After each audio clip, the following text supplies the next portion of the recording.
Manusia itu disebut sebagai aiming creature, yang berarti dia hanya bisa berjalan ketika ada tujuan.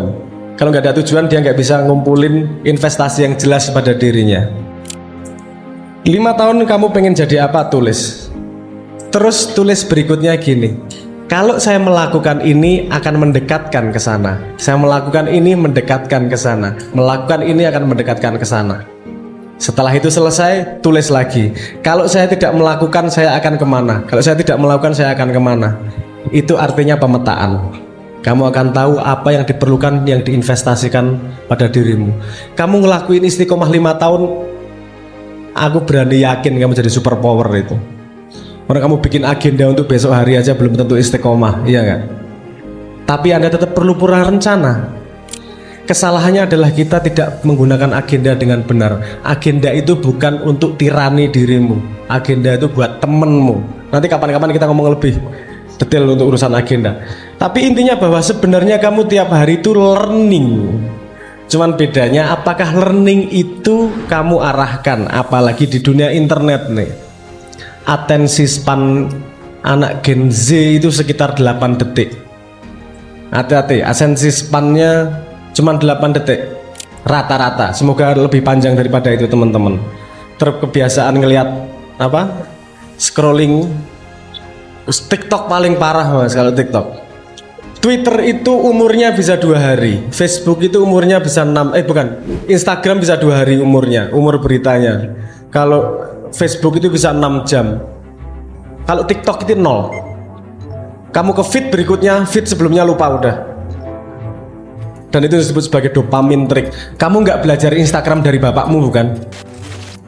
Jadi bapakmu nggak bisa ngasih tahu cara pakai Instagram yang bener, ya nggak? Kamu belajar TikTok dari bapakmu? Enggak. Berarti kamu harus menemukan cara efektif biar jangan sampai masuk ke lubang yang namanya sosial media. Saya nggak ngomong sosial media buruk. Sosial media punya potensi yang besar untuk kita bisa saling belajar. Cuman kadang-kadang kita tidak tahu masuk main ke situ hanya karena ditriki, bukan karena kita pengen belajar bener-bener. Jadi itu perlu perhatikan. Nah, satu lagi gini, keadaan yang Anda beda sama sekali dengan generasi sebelumnya. Teknologi informasi membuat informasi berjalan sangat cepat. Informasi sangat banyak. Sebelum zaman internet, informasi sedikit tapi terkurasi.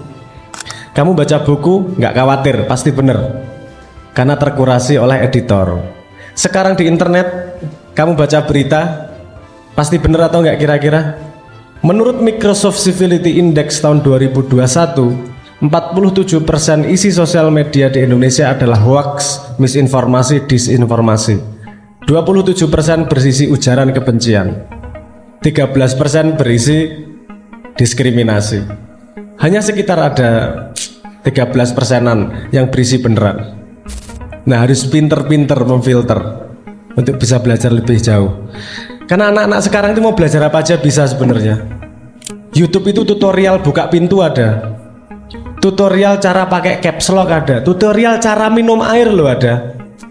Saya nggak membayangkan orang sebodoh apa butuh tutorial cara minum air. Tapi ada, artinya informasi tersedia. Problemnya adalah kamu mau tumbuh atau tidak, gitu ya. Nah, sekarang balik gitu tadi. Kalau kamu sudah mau tumbuh, kamu mau investasi sebanyak-banyaknya terhadap dirimu. Sekarang gimana biar efektif dengan waktu yang sedikit? Dengan informasi yang banyak, ada fenomena yang bernama diminishing return of choice. Semakin banyak pilihan, semakin bingung kamu memilih. Kalau pilihannya cuma 1, kamu komplain. Kalau pilihannya 1000, kamu bingung. Yang terjadi adalah random. Manusia otaknya maksimal, standarnya dia hanya bisa diberi 6-9 pilihan, tergantung IQ-nya. Lebih dari itu pusing, mending ngawur. Makanya dengan segitu banyak informasi yang ada di internet, saya sangat-sangat mengusulkan Anda belajar metodologi untuk repositori ilmu agar belajar bisa dicicil. Kayak bukan belajar itu 3 jam, 4 jam baca buku bisa stres. Kamu baca Twitter, oke, ada ilmu diambil. Ada Facebook, oh ada ilmu diambil. Baca YouTube, ada ilmu diambil. Baca buku 3 halaman, ada ilmu diambil. Diambil kemana nih? Pertanyaannya kan gitu. Jangan memperlakukan mencatat sebagai arsip ilmu. Kalau arsip ilmu catatanmu 1000, kamu bingung diapain udah.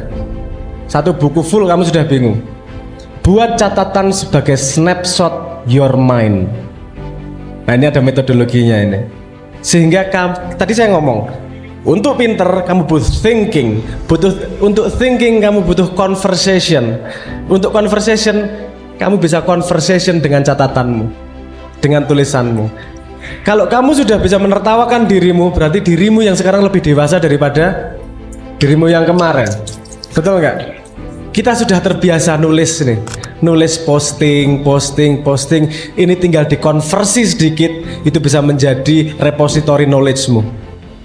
Pernah dengar metode Zettelkasten? Coba cari, itu metodologi yang dibangun oleh Niklas Luhmann tahun 1960.